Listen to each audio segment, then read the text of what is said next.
Assalamualaikum warahmatullahi wabarakatuh. Salam sejahtera untuk kita semua yang hadir di sini dan juga Anda yang menyaksikan acara debat konstitusi Majelis Permusyawaratan Rakyat Republik Indonesia tahun 2018.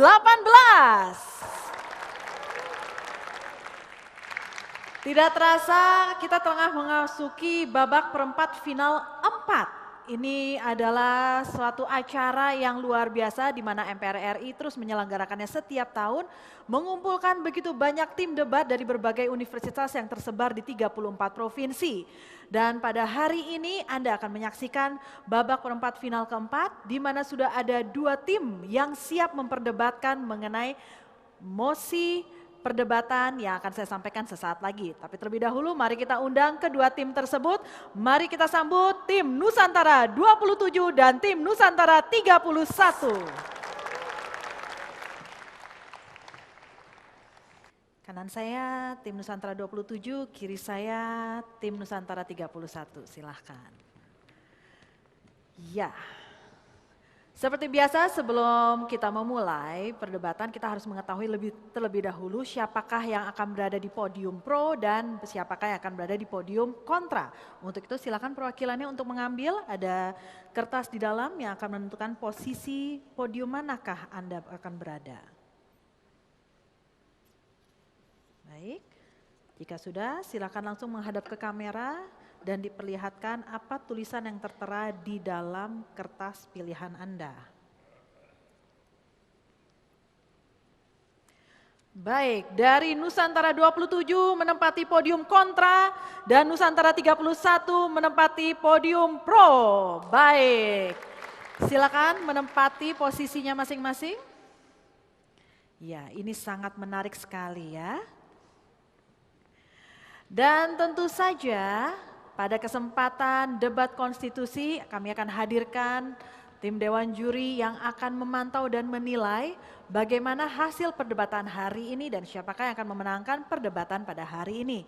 Untuk itu saya mohon kesediaan para hadirin di sini untuk memberikan sambutan yang meriah untuk tim Dewan Juri kami yang akan memasuki area perdebatan. Kami sambut, ini dia keempat Dewan Juri kami, silahkan.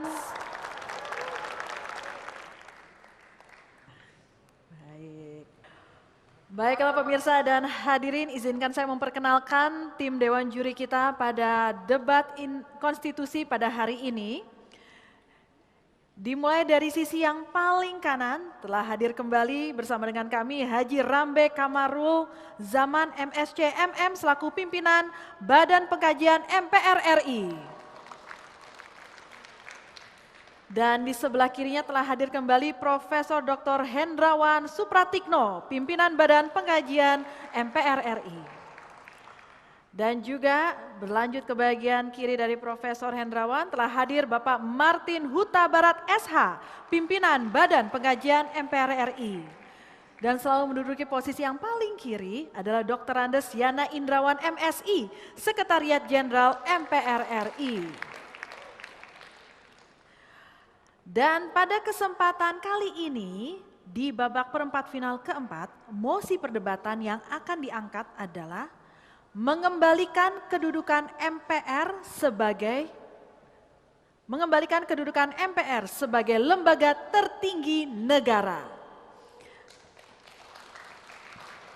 Dan seperti biasa, debat konstitusi akan terbagi menjadi 3 babak, yaitu babak pertama berisikan argumentasi pembuka, babak kedua berisikan bidasan, argumentasi dan juga interupsi, ini adalah babak yang paling seru, dan ada babak ketiga yaitu solusi dan rekomendasi. Seperti apa perdebatan pada hari ini? Jangan kemana-mana, tetap bersama kami di debat konstitusi Majelis Permusyawaratan Rakyat Republik Indonesia tahun 2018.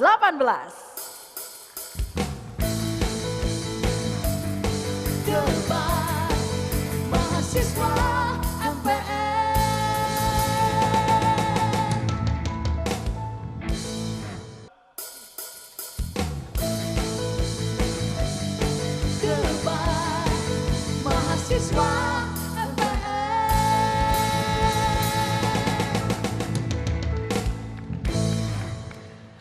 Baiklah pemirsa, Anda tengah menyaksikan debat konstitusi Majelis Permusyawaratan Rakyat Republik Indonesia tahun 2018.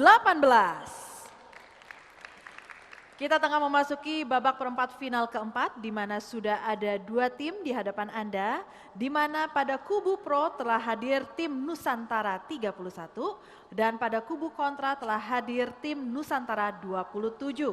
Dan kita memulai babak pertama, di mana pada babak pertama, pembicara pertama diberikan waktu maksimal 4 menit untuk menyampaikan argumentasi pembuka, pemahaman topik, permasalahan, analisis dan solusi secara umum yang menunjukkan posisi masing-masing tim terhadap suatu mosi yang akan disampaikan tentunya oleh pembicara pertama.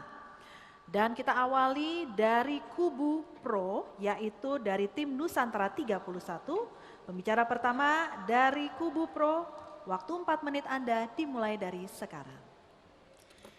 Yang terhormat Dewan Juri yang kami muliakan, rekan-rekan para pemerhati hukum dan debat konstitusi sekalian, serta tak lupa pula kami menyapa rekan-rekan dari tim kontra, lawan berargumen, kawan berpikir kami.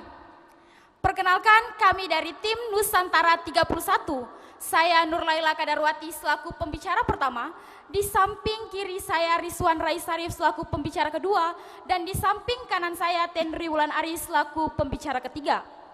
Dewan Juri yang kami hormati, berkaitan dengan mosi perdebatan kita kali ini, yaitu mengembalikan kedudukan Majelis Permusyawaratan Rakyat sebagai lembaga tertinggi negara, kami menyatakan sikap bahwa kami setuju dengan adanya mosi perdebatan kita kali ini.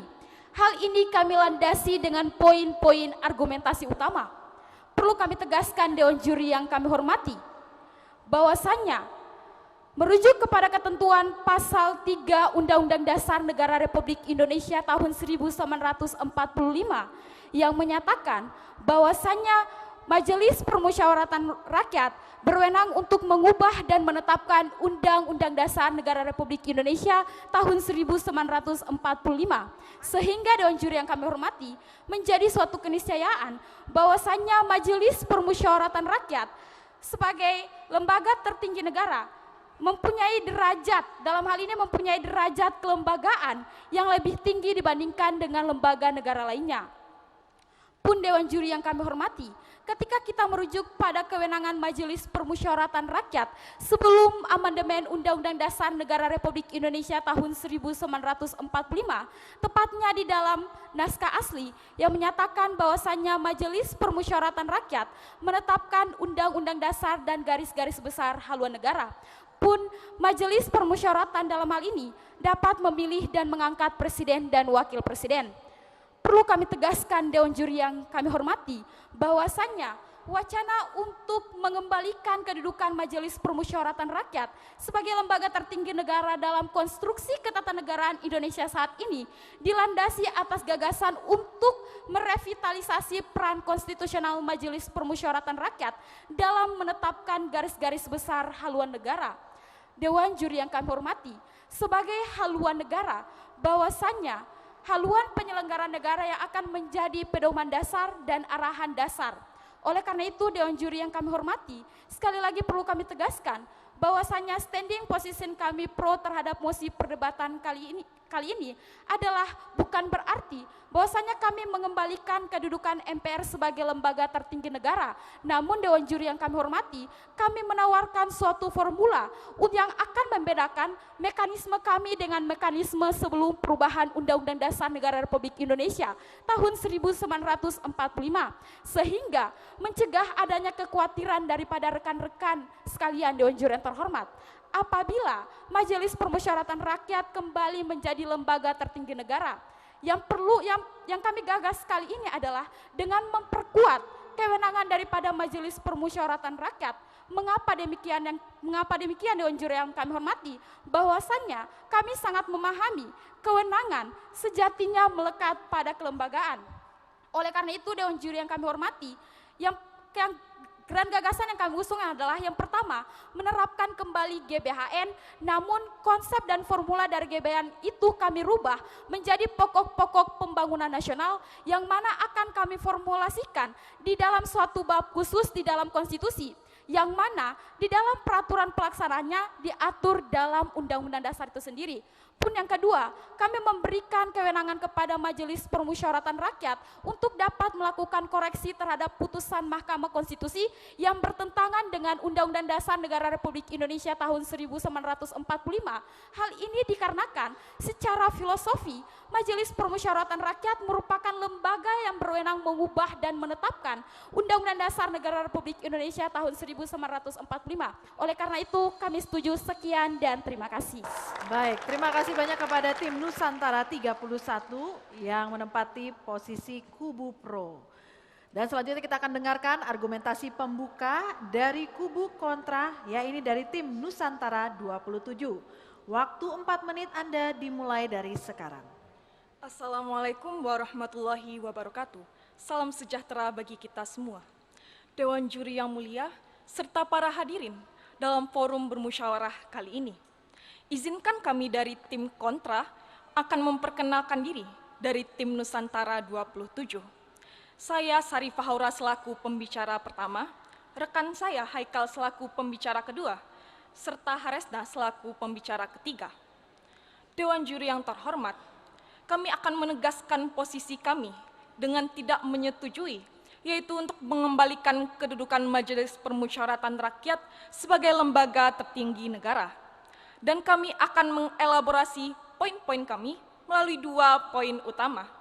Yang pertama, hal ini adalah dalam rangka untuk mengembalikan hakikat kedaulatan rakyat sebagai kedaulatan yang tertinggi. Yang kedua, apabila MPR dijadikan sebagai lembaga tertinggi negara, hal ini yang akan menjadikan sebagai pemusatan terhadap adanya suatu kekuasaan negara. Melanjutkan poin argumentasi kami yang pertama, kami akan memulai melalui pasal 1 ayat 2 Undang-Undang Dasar tahun 1945, bahwa kedaulatan berada di tangan rakyat dan dilaksanakan menurut Undang-Undang Dasar. Locus of sovereignty yang ditandaskan di dalam pasal 1 ayat 2 dapat mengambil makna bahwa Vox Votum bangsa Indonesia ingin mendengungkan adanya kedaulatan yang tertinggi di tangan rakyat, sehingga menjadi sebuah konsekuensi logis apabila keinginan rakyat tersebut dimanifestasikan melalui pemilihan umum secara langsung.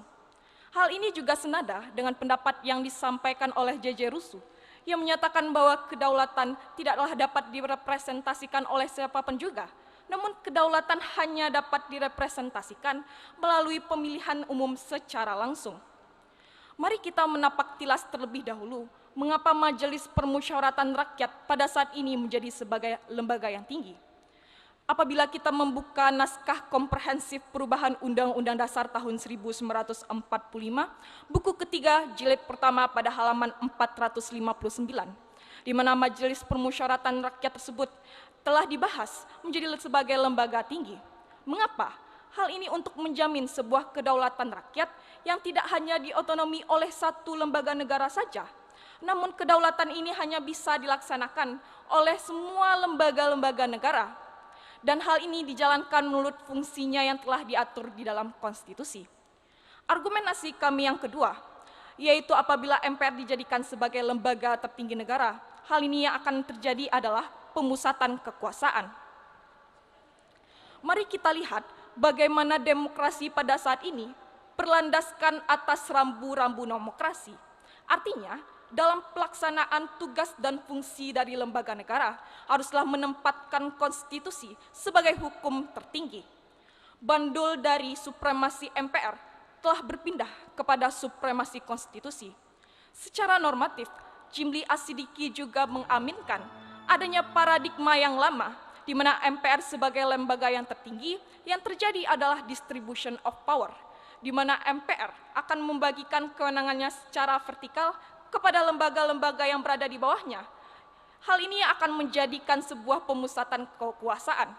Dan hal ini juga senada dengan postulat yang disampaikan oleh Lord Acton. Power tends to corrupt, absolute power corrupt absolutely. Hal ini yang tidak ingin kami terjadi, Dewan Juri yang terhormat, di dalam suatu kerangka negara kesatuan Republik Indonesia. Sehingga berdasarkan argumentasi-argumentasi yang telah kami paparkan sebelumnya, kami tetap tegas menyetujui kami akan tetap tegas menyetujui apabila Majelis Permusyawaratan Rakyat ditempatkan sebagai lembaga tinggi negara. Dan hal ini juga akan dielaborasi lebih jauh oleh pembicara kedua dan juga pembicara ketiga kami. Assalamualaikum warahmatullahi wabarakatuh. Terima kasih. Oke, waalaikumsalam warahmatullahi wabarakatuh. Baiklah hadirin dan juga pemirsa, kita telah sama-sama mendengarkan argumentasi pembuka dari masing-masing tim, yaitu dari Nusantara 31 selaku pro dan Nusantara 27 selaku tim kontra. Dan setelah ini saya akan mengajak Anda untuk memasuki babak kedua, babak di mana kita akan mendengarkan bidasan, argumentasi, serta interupsi yang diberikan oleh masing-masing tim. Jadi Anda jangan kemana-mana, tetap bersama kami dalam debat konstitusi Majelis Permusyawaratan Rakyat Republik Indonesia tahun 2018.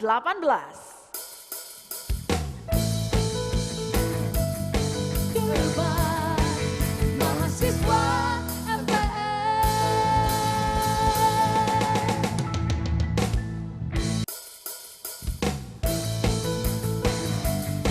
Debat mahasiswa MPR.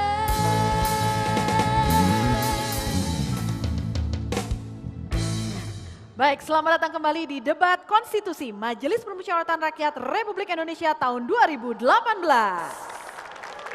Ya, silakan kalau mau tepuk tangan. Baik, kita masih berada di babak perempat final yang keempat, di mana sudah ada tim Nusantara 31 di kubu pro dan tim Nusantara 27 di kubu kontra. Mosi perdebatannya adalah mengembalikan kedudukan MPR sebagai lembaga tertinggi negara dan di babak kedua terbagi menjadi 4 sesi. Sesi pertama dan sesi kedua adalah di mana pembicara kedua dari masing-masing tim akan memberikan bidasan atas argumentasi pembuka yang disampaikan oleh tim lawan. Lalu pada sesi ketiga dan keempat, pembicara ketiga dari masing-masing tim akan memberikan bantahan atas bidasan yang disampaikan oleh pembicara tim lawan. Masing-masing pembicara memiliki waktu maksimal 8 menit dan akan diawali oleh tim pro terlebih dahulu. Ada kesempatan interupsi yang diberikan sebanyak 5 kali dengan masing-masing waktu maksimal 20 detik.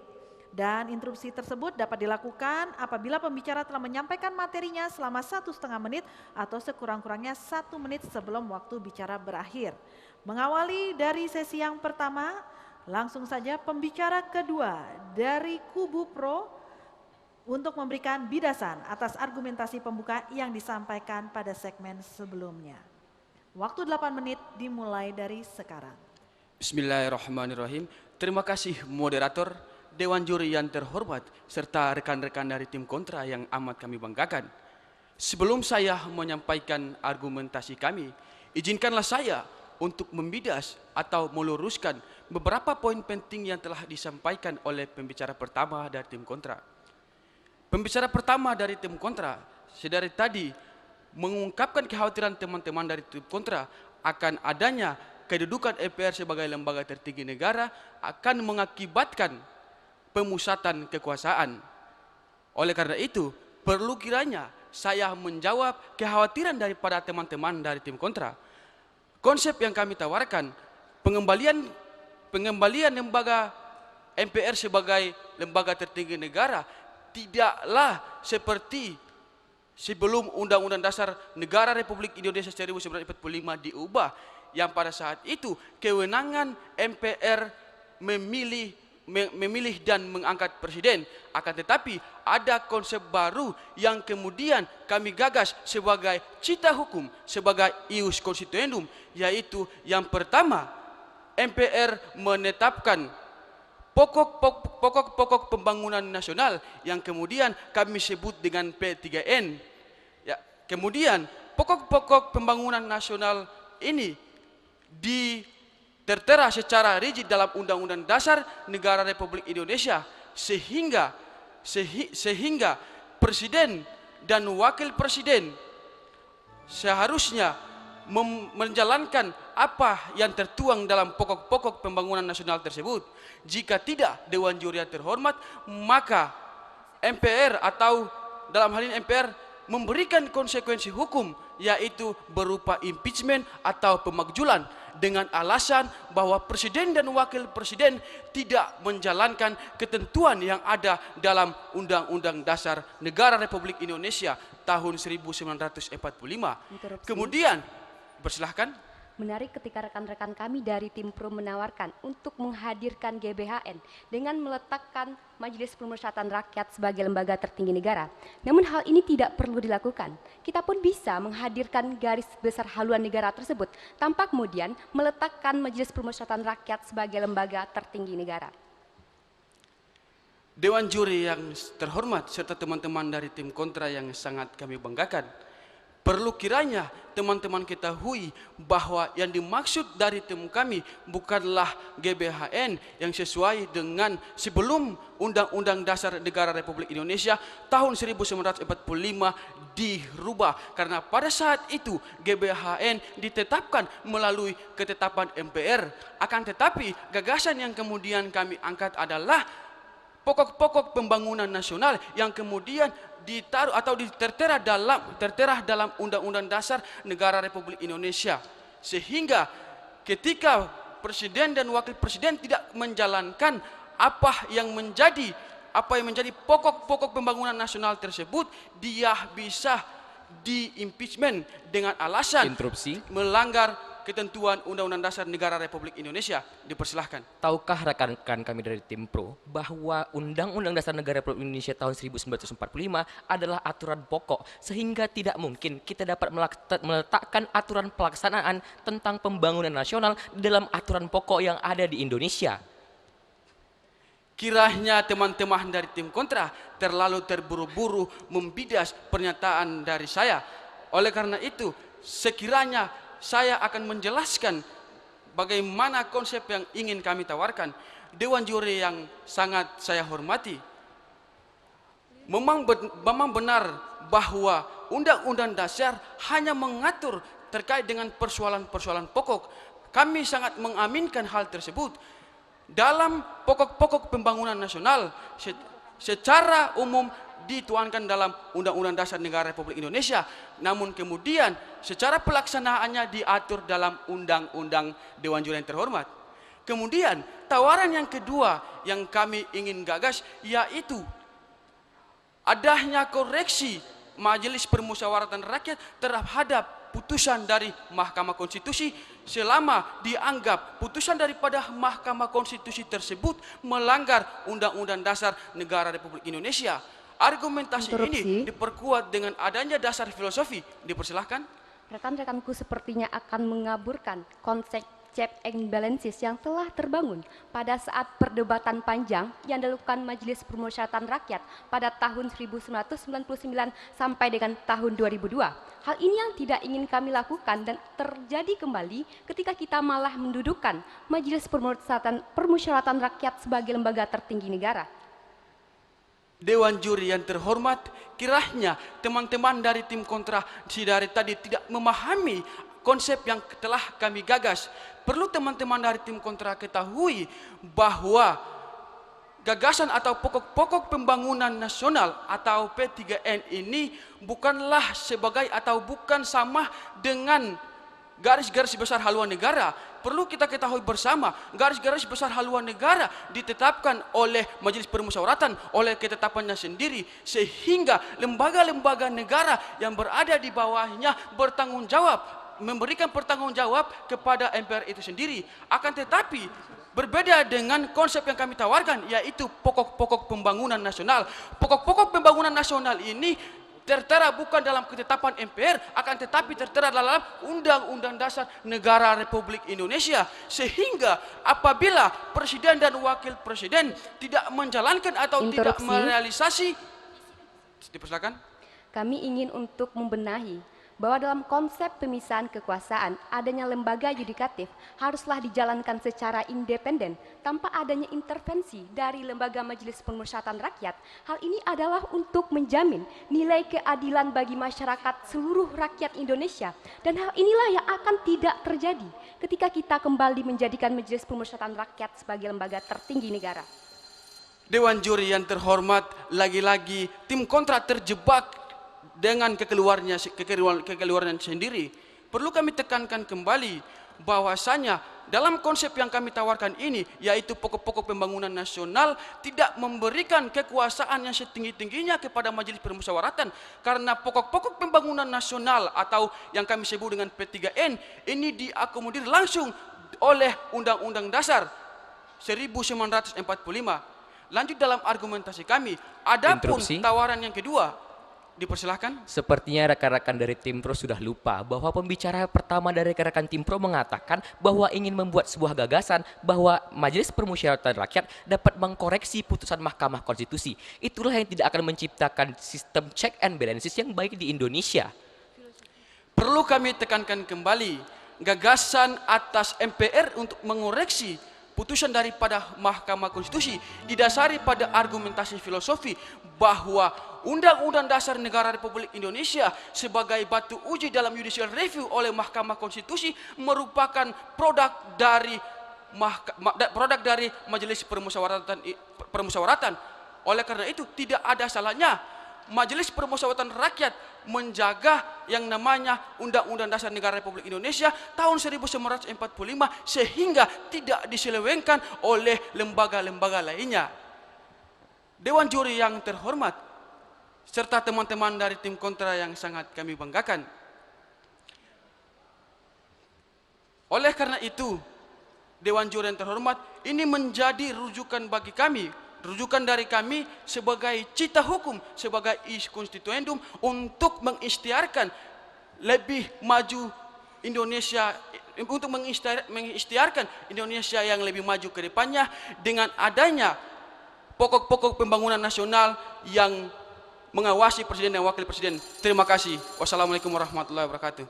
Waalaikumsalam warahmatullahi wabarakatuh. Terima kasih banyak. Itu dia pembicara kedua dari tim Nusantara 31 Kubu Pro, dan selanjutnya kita akan dengarkan bagaimana bidasan atas argumentasi pembuka yang akan disampaikan oleh pembicara kedua dari tim Nusantara 27 Kubu Kontra. Waktu 8 menit Anda dimulai dari sekarang. Assalamualaikum warahmatullahi wabarakatuh. Terima kasih moderator, Dewan Juri yang arif dan bijaksana, rekan-rekan kami dari tim pro serta hadirin yang berbahagia. Izinkan kami untuk menegaskan kembali bahwa kami menyatakan tidak setuju untuk mengembalikan Majelis Permusyawaratan Rakyat dengan kedudukannya sebagai lembaga tertinggi negara. Sebelum kami menjauh lagi menjelaskan elaborasi dari argumentasi kami, izinkan kami untuk meluruskan beberapa kekeliruan berpikir yang telah disampaikan oleh rekan kami dari tim pro. Bahwa yang pertama, rekan-rekan pembicara pertama dari tim pro sudah mengatakan bahwa mereka sejatinya tidak ingin mengembalikan kedudukan MPR sebagai lembaga tertinggi negara, namun mereka hanya ingin memperkuat kewenangan yang sudah ada saat ini, dan sejatinya itu sejalan dengan apa yang sedang kami gagas dan apa yang sedang kami pikirkan saat ini. Dan yang kedua, rekan-rekan dari tim pembicara pertama dari tim pro mengatakan bahwa Majelis Permusyawaratan Rakyat dapat mengkoreksi putusan Mahkamah Konstitusi. Sepertinya rekan-rekan dari tim pro lupa bahwa Mahkamah Konstitusi merupakan salah satu dari cabang kekuasaan kehakiman, sehingga ketika Majelis Permusyawaratan Rakyat diberikan kewenangan untuk mengkoreksi putusan Mahkamah Konstitusi itu sendiri, maka akan menghilangkan kemandirian dari kekuasaan kehakiman itu sendiri. Memasuki ranah argumentasi kami memiliki 3 hal mengapa kami tidak menyetujui untuk mengembalikan kedudukan Majelis Permusyawaratan Rakyat sebagai lembaga tertinggi negara. Kami memiliki 3 catatan sejarah kelam ketika Majelis Permusyawaratan Rakyat masih menjadi lembaga tertinggi negara. Bahwa yang pertama, pada tahun 1960 yang lalu, Majelis Permusyawaratan Rakyat pernah menetapkan, silahkan. Ex falso quae libet, salah dalam memahami persoalan, maka salah dalam menyimpulkan bahwasannya yang kami maksud ketika kami ingin mengembalikan MPR sebagai lembaga tertinggi negara, bukan berarti kami pun memberikan kembali konsep terkait dengan bagaimana MPR dapat memilih dan mengangkat presiden. Oleh karena itu, konsep ini yang kemudian kami tidak hadirkan, artinya tidak perlu khawatir rekan-rekan dari tim kontra ketika MPR dijadikan sebagai lembaga tertinggi negara. Terima kasih rekanku, tetapi kami sama sekali tidak ada menyinggung mengenai hal tersebut. Izinkan kami untuk melanjutkan argumentasi kami bahwa pada tahun 1960 Majelis Permusyawaratan Rakyat pernah mengeluarkan TAP MPRS nomor 2 garis miring MPRS tahun 1960 yang mengangkat Presiden Soekarno pada saat itu sebagai mandataris dari rakyat yang memiliki kekuatan penuh. Bahkan 3 tahun berselang dari hal tersebut, pada tahun 1963 MPR kembali lagi menerbitkan TAP MPR nomor 3 garis miring MPRS tahun 1963 tentang pengangkatan Presiden Soekarno sebagai presiden seumur hidup.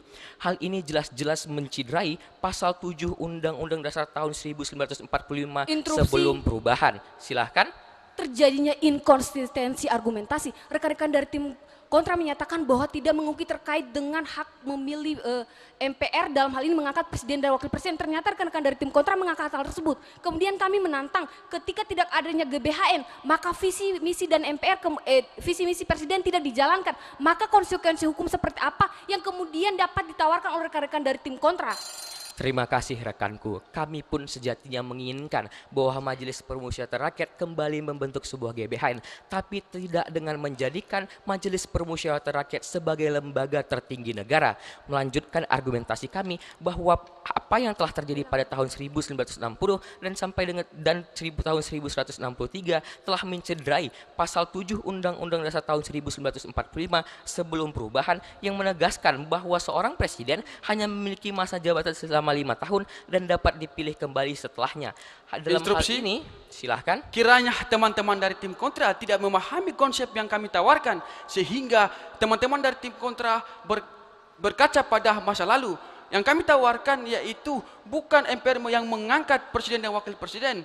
Oleh karena itu, kekhawatiran teman-teman tersebut hanyalah sebagai fata morgana yang terlihat namun tak akan pernah terjadi. Terima kasih.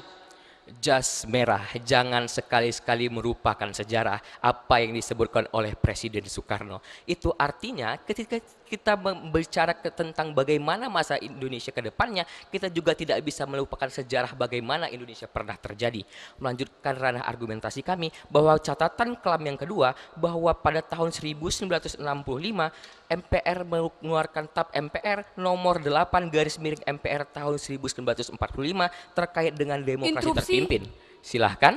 Dewan juri yang terhormat, secara kontrario justru rekan-rekan dari tim kontra telah mengamini kedudukan kami. Kenapa demikian? Bahwasanya ketika rekan-rekan dari tim kontra ingin memperluas kewenangan MPR dalam hal ini GBHN, justru rekan-rekan dari tim kontra menyetujui untuk mengembalikan MPR sebagai lembaga tertinggi negara. Kenapa demikian? Karena sejatinya wewenang itu melekat kepada kelembagaan. Ini yang kemudian tidak dipahami oleh rekan-rekan dari tim kontra itu sendiri. Sepertinya rekan-rekan kami dari tim pro hanya melihat bentuk GBHN hanya seperti apa yang pernah kita laksanakan. Namun kami di sini memiliki bentuk GBHN yang lebih baik lagi dengan beberapa koreksi yang akan disampaikan oleh pembicara ketiga kami. Melanjutkan argumentasi kami bahwa pada tahun 1965 MPR mengeluarkan TAP MPR yang terkait dengan demokrasi terpimpin, yang mana MPR mendefinisikan bahwa demokrasi terpimpin adalah kerakyatan yang dipimpin oleh hikmat dalam permusyawaratan dan perwakilan yang berintikan musyawarah untuk mufakat secara gotong royong antara semua kekuatan nasional yang progresif dan revolusioner berporoskan dari Nasakom. Menurut Profesor Nikmatul Huda bahwa demokrasi terpimpin bukanlah sebuah demokrasi yang menjunjung tinggi kedaulatan rakyat, melainkan menjunjung tinggi kekuasaan pemimpin. Hal ini jelas-jelas sudah mereduksi makna dari pasal 1 ayat 2 Undang-Undang Dasar tahun 1945 sebelum perubahan. Silahkan. Dewan juri yang terhormat, bahwasannya hingga pembicara pertama dan pembicara kedua dari tim kontra tidak mampu menjawab apa yang kemudian menjadi pertanyaan dari kami, bahwasannya mekanisme seperti apa yang kemudian, kebaharuan seperti apa yang kemudian ditawarkan oleh rekan-rekan dari tim kontra. Sekian, terima kasih. Sabar rekan-rekanku, bahwa kami masih memiliki pembicara ketiga yang akan menjelaskan lebih lanjut mengenai gagasan yang akan kami bentuk. Melanjutkan argumentasi kami bahwa yang kedua, kedudukan MPR sebagai lembaga tertinggi negara akan menciptakan sebuah sistem check and balances yang tidak baik. Mengapa demikian? Karena ketika Majelis Permusyawaratan Rakyat dijadikan sebagai lembaga tertinggi negara, maka tidak ada lagi lembaga yang berada di atas Majelis Permusyawaratan tersebut. Dan hal itu dapat menyebabkan sistem kontrol terhadap Majelis Permusyawaratan itu tidak akan berjalan. Dan apa yang akan terjadi setelah itu? Yang akan terjadi adalah Indonesia tidak lagi memiliki sistem check and balances yang baik sesuai dengan amanat dan cita-cita reformasi yang terjadi setelah perubahan Undang-Undang Dasar Republik Indonesia selama pertama, kedua, dan keempat yang terjadi dalam selang waktu tahun 1999 sampai dengan tahun 2002. Dan alasan yang ketiga, mengapa kami tidak menyetujui adanya untuk mengembalikan kedudukan MPR sebagai lembaga tertinggi negara adalah dengan menetapkan MPR sebagai lembaga tertinggi negara yang pernah diterapkan sebelumnya akan menyebabkan prinsip kedaulatan rakyat sesuai dengan pasal 1 ayat 2 Undang-Undang Dasar tahun 1945 tidak akan berjalan dengan baik. Mengapa demikian? Karena ketika Majelis Permusyawaratan Rakyat menjadi lembaga tertinggi negara, maka kedaulatan tersebut berpindah dari sebelumnya berada di tangan rakyat berpindah kepada tangan supremasi sebuah badan lembaga negara yang disebut dengan Majelis Permusyawaratan Rakyat tersebut. Maka dari itu kami kembali lagi menegaskan bahwa kami tidak menyetujui untuk mengembalikan kedudukan Majelis Permusyawaratan Rakyat menjadi lembaga tertinggi negara dengan alasan-alasan yang telah kami sampaikan tersebut. Terima kasih. Assalamualaikum warahmatullahi wabarakatuh. Waalaikumsalam warahmatullahi wabarakatuh. Berikan tepuk tangan untuk masing-masing pembicara kedua dari masing-masing tim. Dan kita akan lanjut mendengarkan apa yang akan disampaikan oleh pembicara ketiga, di mana mereka akan memberikan bantahan atas bidasan yang telah disampaikan oleh pembicara dari tim lawan. Dan langsung saja kita berikan waktu 8 menit yang pertama kepada pembicara ketiga dari tim Nusantara 31 Kubu Pro. 8 menit Anda dimulai dari sekarang. Jadilah generasi muda yang kritis agar tidak menemukan kata titik dalam perjuangan untuk membangun bangsa dan negara. Berdasarkan pada prinsip itulah kemudian menjadi tanggung jawab moral bagi kami sebagai generasi muda untuk kemudian bagaimana memberikan solusi guna menjawab problematika ketatanegaraan yang terjadi dalam negara kita saat ini. Dewan Juri yang terhormat, rekan-rekan dari tim kontra perlu memahami bahwasannya kita jangan terjebak pada makna leksikal mosi perdebatan kita hari ini. Karena ketika rekan-rekan terjebak pada mosi leksikal perdebatan kita hari ini, maka akan terjadi dua kekeliruan dan terbukti terjadi dua kekeliruan. Pertama, rekan-rekan dari tim kontra menyatakan bahwasannya ketika kita mengembalikan MPR sebagai lembaga tertinggi negara, maka sejatinya kita akan menderogasikan kedaulatan rakyat. Perlu kami tegaskan di sini bahwasanya konsep yang kami tawarkan adalah ketika kita mengembalikan MPR sebagai lembaga tertinggi negara, maka salah satu kewenangannya dalam hal ini mengangkat dan presiden itu tidak kami ikut sertakan Dewan Juri yang terhormat.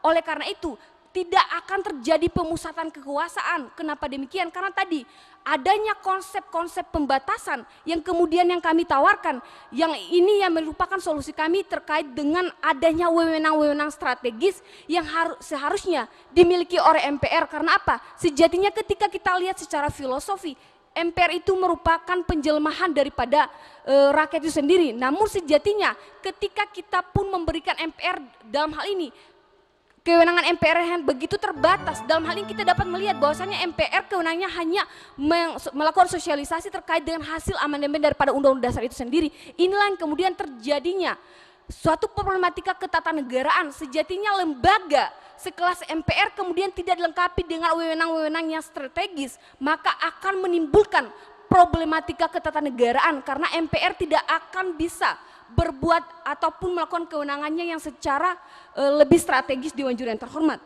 perlu kami tegaskan kenapa kami ingin kembali menghidupkan GBHN. Silakan. Sangat menarik rekan-rekan kami menawarkan sebuah gagasan yang nampaknya sangat agung, yaitu meletakkan MPR sebagai lembaga tertinggi negara. Namun kemudian tidak diikuti dengan wewenang sebagai lembaga tertinggi negara. Lantas apakah gunanya posisi MPR ini jika tidak diletakkan dengan wewenang yang sesuai?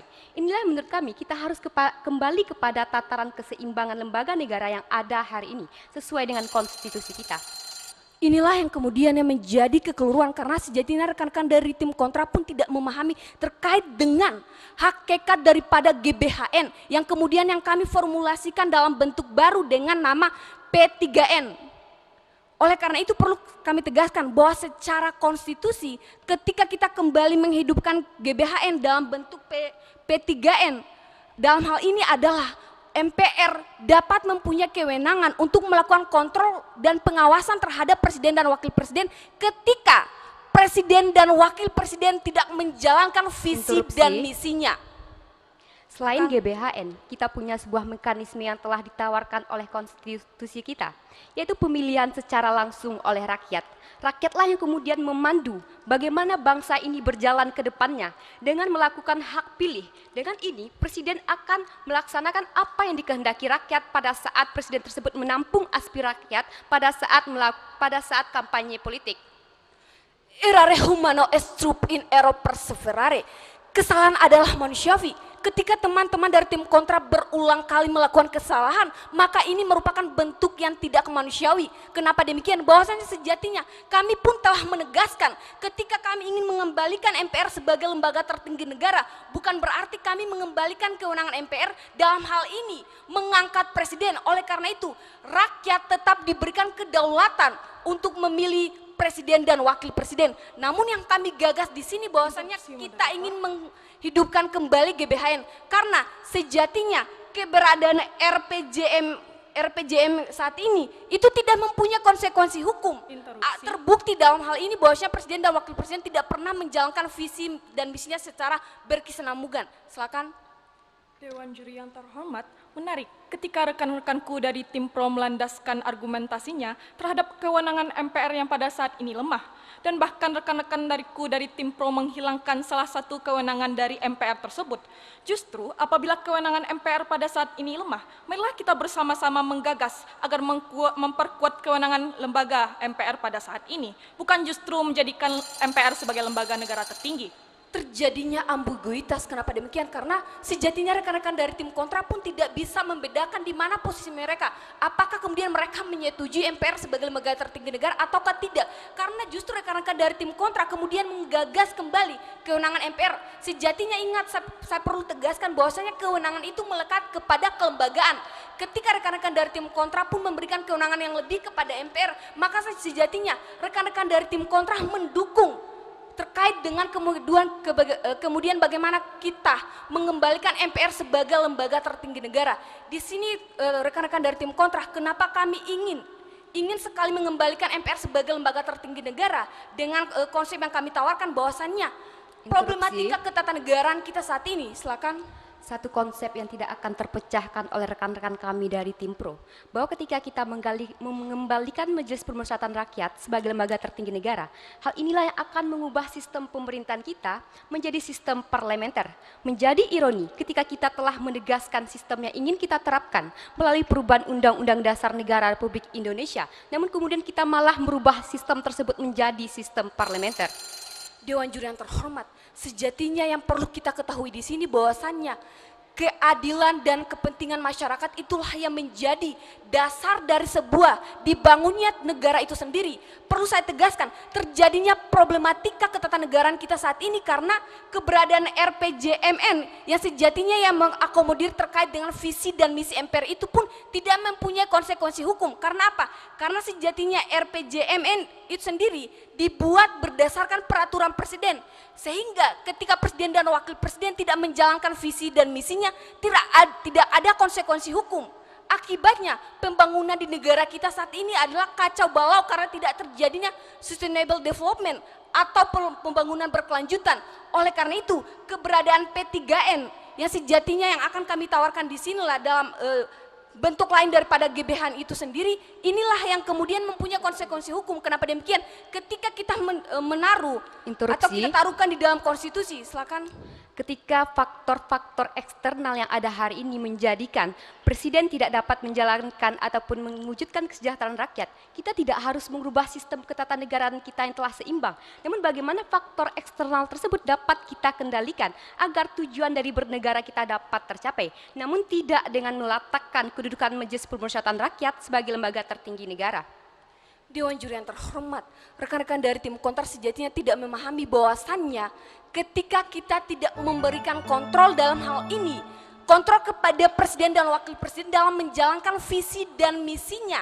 Ingat, keberadaan RPJMN saat ini yang dibuat berdasarkan peraturan presiden itu tidak mempunyai konsekuensi hukum. Artinya ketika presiden dan wakil presiden tidak menjalankan visi misinya yang telah dijanjikan pada masa kampanye itu tidak mempunyai konsekuensi hukum. Namun ketika GBHN ataupun P3N kemudian kita terapkan dan kita taruh di dalam konstitusi kita, dalam hal ini ketika presiden dan wakil presiden tidak menjalankan visi dan misinya maka ada konsekuensi hukum. Konsekuensi hukumnya apa? MPR dapat melakukan pemakzulan terhadap presiden dan wakil presiden karena presiden dan wakil presiden tidak menjalankan visi dan misinya. Inilah yang menjadi penting karena apa? Salah satu problematika negara kita adalah tidak adanya pembangunan berkelanjutan karena setiap pergantian periode presiden proses pembangunan ataupun fokus pembangunannya pun berganti. Inilah yang menjadi persoalan di negara kita itu sendiri. Sekian dan terima kasih. Baik, terima kasih kepada pembicara ketiga dari tim Nusantara 31 dari kubu pro. Dan selanjutnya kita akan dengarkan bagaimana kubu kontra yaitu tim Nusantara 27 memberikan bantahan atas bidasan yang disampaikan oleh pembicara tim lawan. Waktu 8 menit Anda dimulai dari sekarang. Keslihan intergurun pada saat perdebatan panjang yang dilakukan pada tahun 1999 sampai dengan tahun 2002 oleh Majelis Permusyawaratan Rakyat telah menghadirkan bingkai keseimbangan dalam ketatanegaraan kita hari ini. Dan ketika sistem tersebut ingin kita ubah hanya karena faktor-faktor eksternal, hal itulah yang akan merusak bangunan demokrasi substansial yang ingin diperjuangkan pada negara Indonesia hari ini. Atas dasar itu kami kembali menegaskan sikap bahwa kami tidak setuju ketika kita harus mengembalikan kedudukan Majelis Permusyawaratan Rakyat sebagai lembaga tertinggi negara. Namun kami ingin untuk memperbaiki beberapa kekeliruan yang disampaikan oleh rekan kami dari tim pro. Bahwa yang pertama, rekan kami menandaskan argumentasinya berdasarkan ketentuan pasal 3 ayat 1 Undang-Undang Dasar Negara Republik Indonesia. Namun, ketika sebuah lembaga membentuk undang-undang dasar, belum tentu lembaga tersebut nantinya akan ditempatkan sebagai lembaga tertinggi negara. Lembaga tertinggi negara haruslah diatur di dalam konstitusi. Hal ini untuk menjamin kepastian hukum, bukan hanya semata-mata tafsiran belaka. Kemudian kami akan mengkritisi terkait dengan peran Majelis Permusyawaratan Rakyat untuk menjaga nilai-nilai konstitusi. Namun peran Majelis Permusyawaratan Rakyat untuk menjaga nilai-nilai konstitusi tersebut tidak harus dengan mengintervensi lembaga kekuasaan kehakiman. Kita dapat menerapkan Majelis Permusyawaratan Rakyat dalam menjaga nilai-nilai tersebut, yaitu dengan adanya sosialisasi yang dilakukan oleh Majelis Permusyawaratan Rakyat terhadap nilai-nilai perubahan Undang-Undang Dasar Negara Republik Indonesia. Dan hal inilah yang harus dilakukan oleh Majelis Permusyawaratan Rakyat hari ini, menghidupkan nilai-nilai konstitusi hingga menyentuh kepada seluruh lapisan masyarakat. Silahkan. Dewan Juri yang terhormat, nampaknya telah terjadi kekeliruan berpikir yang kemudian disampaikan oleh pembicara ketiga dari tim kontra. Perlu kami tekankan bahwasanya di dalam ketentuan Undang-Undang Dasar Negara Republik Indonesia tahun 1945 pasal 3 ayat 1, kewenangan yang kemudian diberikan konstitusi inilah Dewan Juri yang terhormat yang kemudian sejatinya membuat Majelis Permusyawaratan Rakyat dalam hal ini mempunyai kewenangan yang lebih dibandingkan dengan negara yang lain. Kami akan lanjutkan kepada poin kritisan kami, di mana rekan-rekan kami mengatakan ketiadaan dari sebuah instrumen hukum untuk menilai ketika presiden tidak melaksanakan yaitu pembangunan berkelanjutan. Yang kami inginkan bukan instrumen hukum, tapi adalah instrumen politik yang ini diserahkan kepada hak pilih masyarakat. Masyarakat yang akan memilih presiden, masyarakat yang harus menentukan bagaimana negara ini ke depannya. Silahkan. Yang ingin kami tantang di sini adalah ketika rekan-rekan dari tim kontra menyetujui, rekan-rekan dari tim kontra pun menawarkan ingin memberikan kewenangan yang lebih kepada MPR. Ingat, saya ingin menantang rekan-rekan dari tim kontra bagaimana mungkin bisa membedakan antara wewenang dan kelembagaan. Ketika rekan-rekan dari tim kontra ingin memberikan kewenangan lebih kepada MPR, maka sejatinya ini melekat kepada kelembagaan. Maka sejatinya rekan-rekan pun mendukung menjadikan MPR sebagai lembaga tertinggi negara. Status lembaga tertinggi negara terlihat dari wewenang yang lebih tinggi, yang nantinya wewenang ini akan membawahi wewenang lembaga negara lainnya. Sehingga dalam konsep ini kita tidak perlu meletakkan kedudukan Majelis Pemusyawaratan Rakyat berada dalam lembaga tertinggi negara. Kami akan masuk kepada argumentasi kami, bahwa yang pertama, kami berangkat daripada salah satu dari 5 kesepakatan yang terjadi pada tahun 1999 dalam mengakomodir perubahan Undang-Undang Dasar kita, yaitu menegaskan keberadaan sistem presidensial. Sistem presidensial menempatkan presiden sebagai kepala pemerintahan. Artinya tidak akan ada kekuasaan yang mengatas dari kepada presiden tersebut. Ketika kita menghadirkan Majelis Pemusyawaratan Rakyat sebagai lembaga tertinggi negara, hal inilah yang mengakibatkan kekuasaan presiden tersebut akan berada di bawah Majelis Pemusyawaratan Rakyat. Dan hal ini tentu tidak sesuai dengan sistem presidensial yang kita anut. Dan bahkan jika kita membaca konsep sistem presidensial, silahkan. Perlu kami tegaskan bahwa kami tidak pernah menawarkan atau membuat konsep bahwasannya presiden itu berada di bawah MPR itu sendiri. Masih hangat di telinga kita bahwasannya pembicara ketiga dari tim kontra menyatakan bahwa akan mengatur sebuah solusi terkait dengan GBHN kemudian diatur di luar konstitusi. Bukannya kemudian rekan-rekan dari tim kontra justru memberikan lebih kewenangan yang lebih kepada MPR sendiri. Oleh karena itu rekan-rekan dari tim kontra justru mendukung MPR sebagai lembaga tertinggi negara. Kami ingin rekan-rekan kami untuk memahami sistem presidensial ini secara matang. Bahwa keberadaan sistem presidensial adalah menempatkan adanya pemisahan kekuasaan.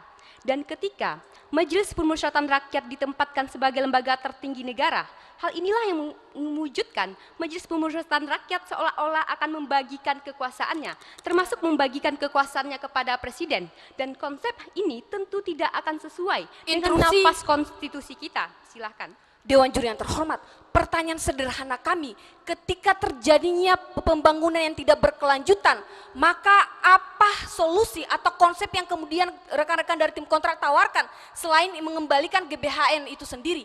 Apa konsep yang kemudian rekan-rekan dari tim kontrak tawarkan terkait dengan masalah pembangunan kita yang tidak berkelanjutan saat ini?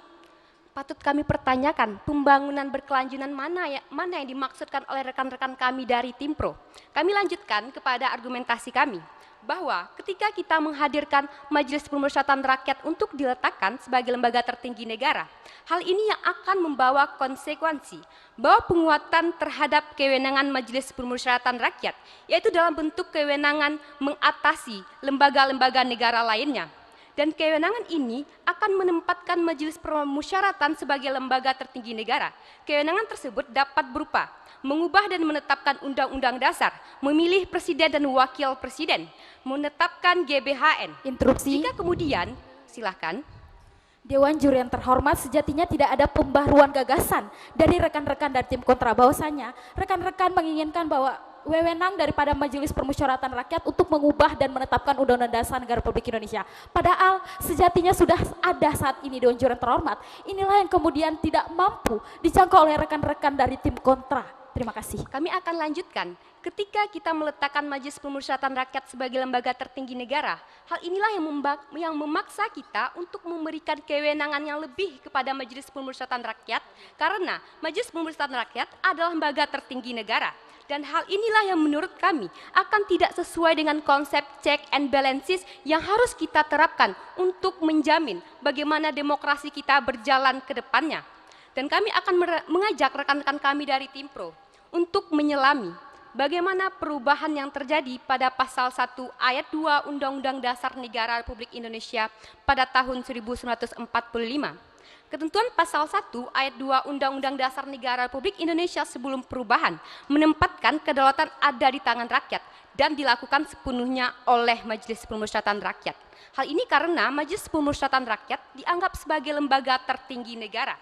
Hingga pada saat perubahan, hal inilah yang kemudian menimbulkan sebuah keterputusan hubungan antara rakyat dengan penyelenggara pemerintahan. Dan hal inilah yang alasan yang merubah ketentuan pasal 1 ayat 2 tersebut menjadi kedaulatan berada di tangan rakyat dan dilaksanakan menurut konstitusi, bukan Majelis Pemusyawaratan Rakyat. Kemudian kami akan memberikan sebuah gagasan untuk menjawab permasalahan hari ini, bahwa jika rekan-rekan kami menginginkan GBHN, kita dapat mengakomodir GBHN tersebut, namun kemudian kita tidak harus menempatkan Majelis Pemusyawaratan Rakyat sebagai lembaga tertinggi negara, yaitu Tetap GBHN tersebut akan dibentuk oleh Majelis Permusyawaratan Rakyat dan kemudian pelaksanaan dari GBHN tersebut nantinya akan dilaporkan ataupun akan didengarkan kepada publik melalui sidang tahunan dan kita biarkan publik yang nantinya menilai apakah laporan maksud kami terhadap pelaksanaan tugas tersebut telah sesuai dengan konstitusi kita. Artinya Majelis Permusyawaratan Rakyat akan menjadi penghubung antara rakyat dengan lembaga-lembaga negara. Dan kita tidak perlu untuk memutus dari hubungan rakyat dengan hubungan lembaga negara tersebut. Sekian dan terima kasih. Baik, kita berikan tepuk tangan untuk keempat pembicara kita di babak kedua. Dan setelah ini kita akan mendengarkan bagaimana solusi dan rekomendasi yang disampaikan oleh masing-masing tim. Jadi Anda jangan kemana-mana, tetap di debat konstitusi Majelis Permusyawaratan Rakyat Republik Indonesia tahun 2018. Debat mahasiswa MPR.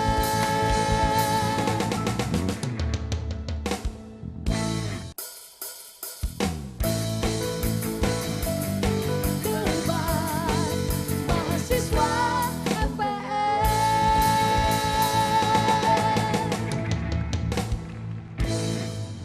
Terima kasih Anda masih bersama kami dalam debat konstitusi Majelis Permusyawaratan Rakyat Republik Indonesia tahun 2018. Di babak perempat final keempat ini kita sedang menyaksikan bagaimana perdebatan dari dua tim yaitu tim Nusantara 31 di kubu pro dan tim Nusantara 27 di kubu kontra berbicara mengenai mengembalikan kedudukan MPR sebagai lembaga tertinggi negara. Dan dalam debat kami pada hari ini kita sudah memasuki babak ketiga yaitu solusi dan rekomendasi di mana pembicara pertama dari masing-masing tim memiliki waktu maksimal 3 menit untuk mempertegas atau mempertajam solusi dan rekomendasi sesuai dengan posisi masing-masing tim. Dan untuk babak ketiga ini kita akan mengawalinya dari tim kontra. Silahkan waktu 3 menit Anda dimulai dari sekarang. Dewan juri yang terhormat, serta para hadirin dalam forum bermusyawarah kali ini. Setelah beradu argumentasi dengan rekan-rekanku dari tim pro, namun rekan-rekanku dari tim pro belum mampu untuk menggoyahkan keyakinan kami untuk tetap tidak menyetujui mosi kita kali ini, yaitu mengembalikan kedudukan MPR sebagai lembaga tertinggi negara.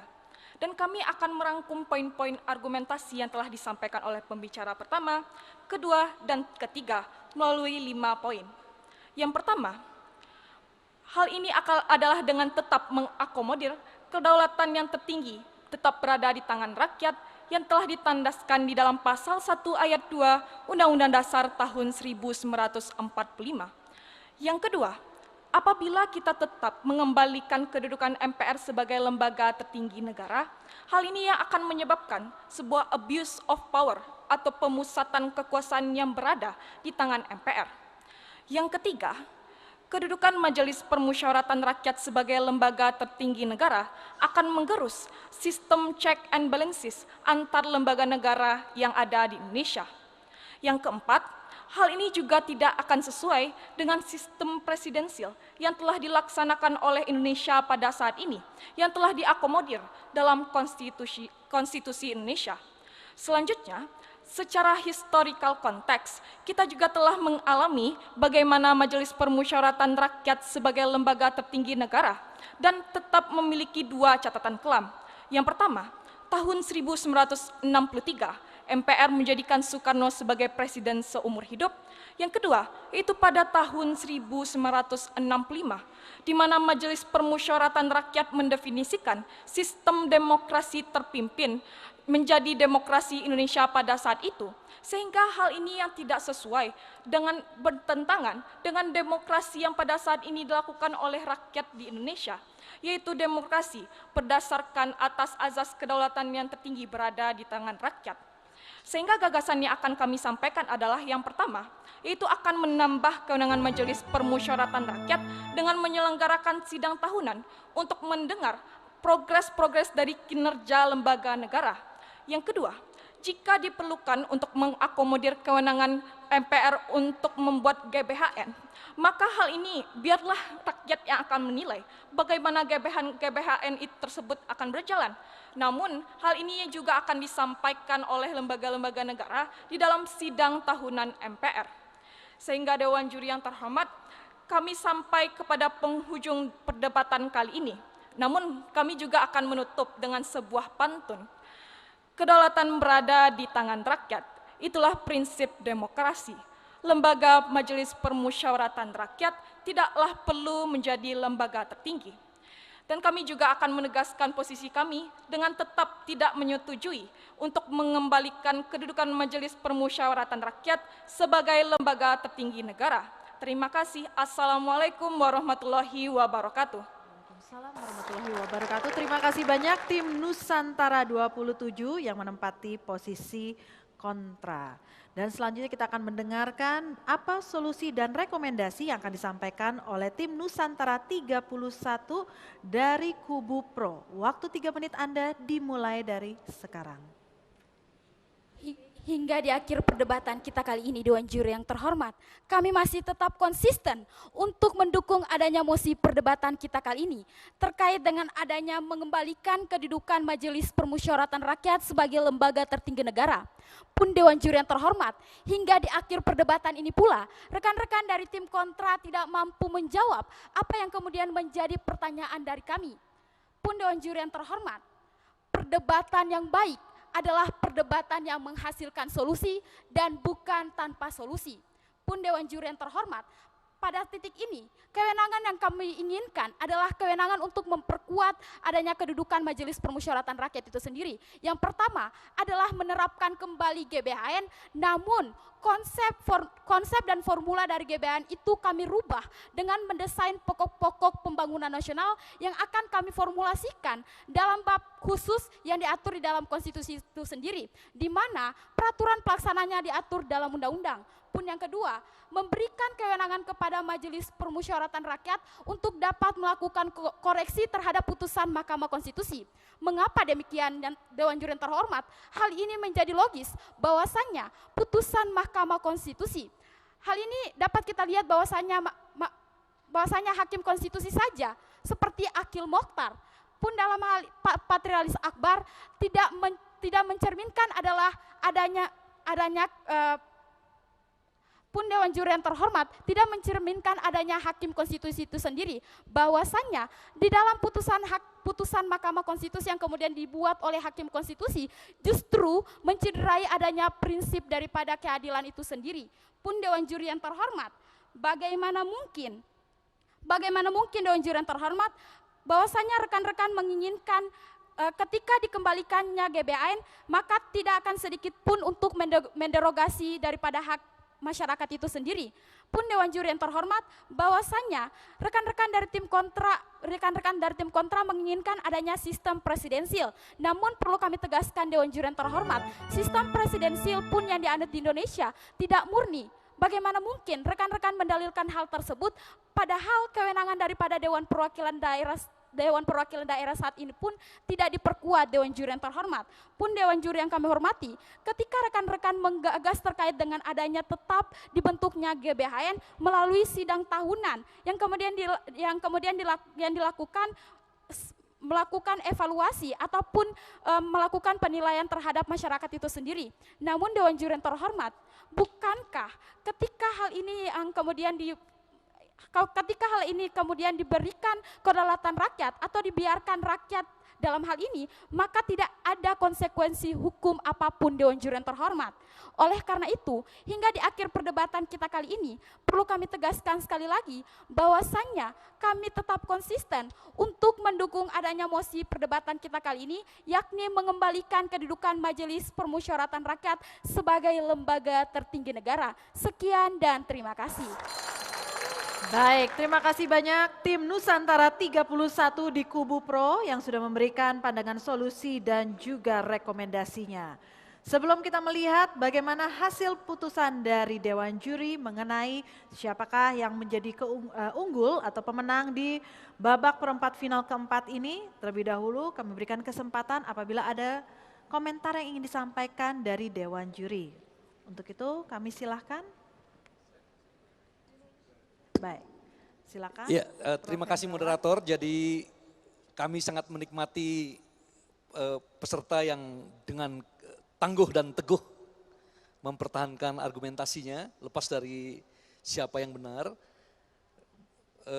Yang pertama, sebenarnya kalau waktunya diperpanjang, saya percaya dua kelompok yang pro dan kontra ini akan mencapai titik kompromi, ya, karena pihak yang kontra pun menerima bahwa GBHN atau istilahnya di sini P3N oleh kelompok yang pro ini penting untuk perjalanan bangsa Indonesia ke depan. Saudara-saudara semua, ada baiknya bila dalam kesempatan ini kami menyampaikan bahwa memang reformasi ini sudah 20 tahun. Ya, salah satu catatan penting reformasi adalah ya amandemen dilakukan 4 kali terhadap Undang-Undang Dasar 1945. Dan pada amandemen yang ketiga, ini yang sangat menarik. Majelis Permusyawaratan Rakyat Republik Indonesia itu dilucuti kewenangannya. Ya, karena tadinya MPR yang memegang kedaulatan rakyat, kemudian sekarang kedaulatan rakyat dijalankan ya sesuai dengan atau menurut Undang-Undang Dasar. Itu yang tadi disebut supremasi organisasi atau supremasi MPR versus supremasi konstitusi. Kemudian pada tahun 2003 MPR mengeluarkan TAP 1 2003 yang membuat dirinya sendiri tidak lagi memiliki kewenangan untuk menetapkan ketetapan MPR yang bersifat regeling, yang mengatur keluar. Tetapi basiking ya yang mengatur atau berlaku untuk ke dalam masih diperbolehkan. Nah saudara-saudara semua, kemudian MPR menyadari perannya tidak jelas, perannya perlu dipertegas. Itu sebabnya mulai tahun 2010 almarhum Taufik Kimas ya memasukkan salah satu tugas MPR adalah melakukan sosialisasi 4 pilar kebangsaan yang sekarang disebut sosialisasi 4 pilar MPR. Kemudian tahun 2011 DPR dan pemerintah mengesahkan Undang-Undang nomor 12 tahun 2011 yang menempatkan TAP MPR masuk dalam hierarki perundang-undangan di Indonesia. Yaitu setelah Undang-Undang Dasar ada ketetapan MPR baru Undang-Undang. Kemudian tahun 2014 MPR membuat keputusan nomor 1 tahun 2014 yang secara eksplisit menyebut MPR sebagai lembaga negara dengan kewenangan tertinggi. Bukan lembaga negara yang tertinggi, tapi lembaga negara dengan kewenangan yang tertinggi. Kemudian pada tahun 2018, perlu kami informasikan, pada tanggal 16 Agustus 2018, MPR telah menetapkan Panitia Ad Hoc 1 dan Panitia Ad Hoc 2. Di mana Panitia Ad Hoc 1 mempunyai tugas untuk menentukan atau mempersiapkan pokok-pokok haluan negara yang dipimpin oleh Dr. Ahmad Basarah, dan Panitia Ad Hoc 2 menetapkan tata tertib, mempersiapkan tata tertib dan rekomendasi MPR yang lain yang diketuai oleh Bapak Rambe Kamarul Zaman yang di sebelah kanan saya. Nah, Ibu Bapak dan saudara-saudara, diharapkan Panitia Ad Hoc ini akan bekerja sampai bulan Maret 2019, diharapkan.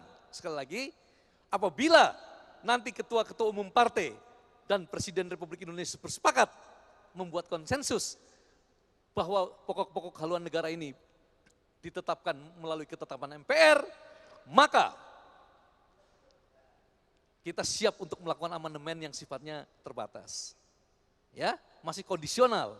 Ya, karena untuk merubah ya Undang-Undang Dasar 1945 dibutuhkan minimal 231 tanda tangan ya, karena anggota MPR adalah 692, sepertiga anggota yang mengusulkan itu minimal 231 dan mengajukan usul perubahannya ya kepada MPR.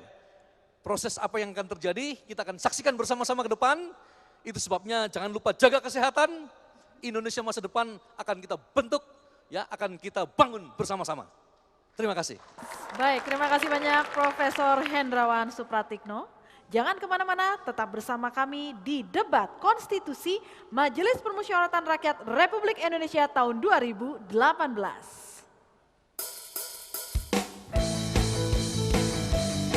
Debat mahasiswa MPR.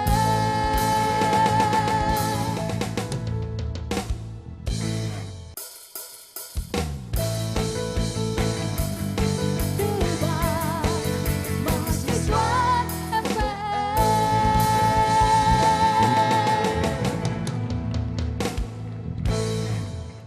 Ya, Anda masih bersama dengan kami di debat konstitusi Majelis Permusyawaratan Rakyat Republik Indonesia tahun 2018.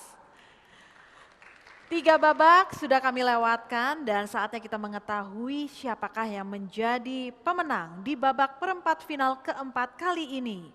Apakah tim Nusantara 27 pada kubu kontra ataukah tim Nusantara 31 pada kubu pro? Untuk itu kami silakan kepada Dewan Juri untuk mengumumkan siapakah pemenangnya. Baiklah, Assalamualaikum warahmatullahi wabarakatuh. Waalaikumsalam warahmatullahi Selamat sore dan salam sejahtera untuk kita sekalian.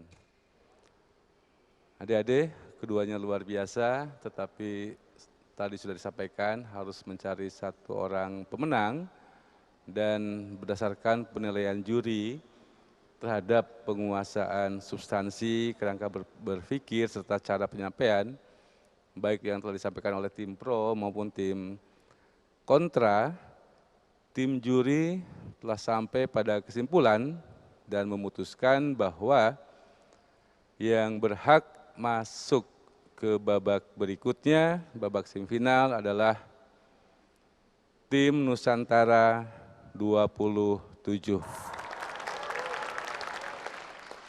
Demikian hasil perlombaan kali ini dan tentu saja kami tim juri mengucapkan selamat kepada kedua tim telah menyampaikan, menampilkan penampilan yang terbaik.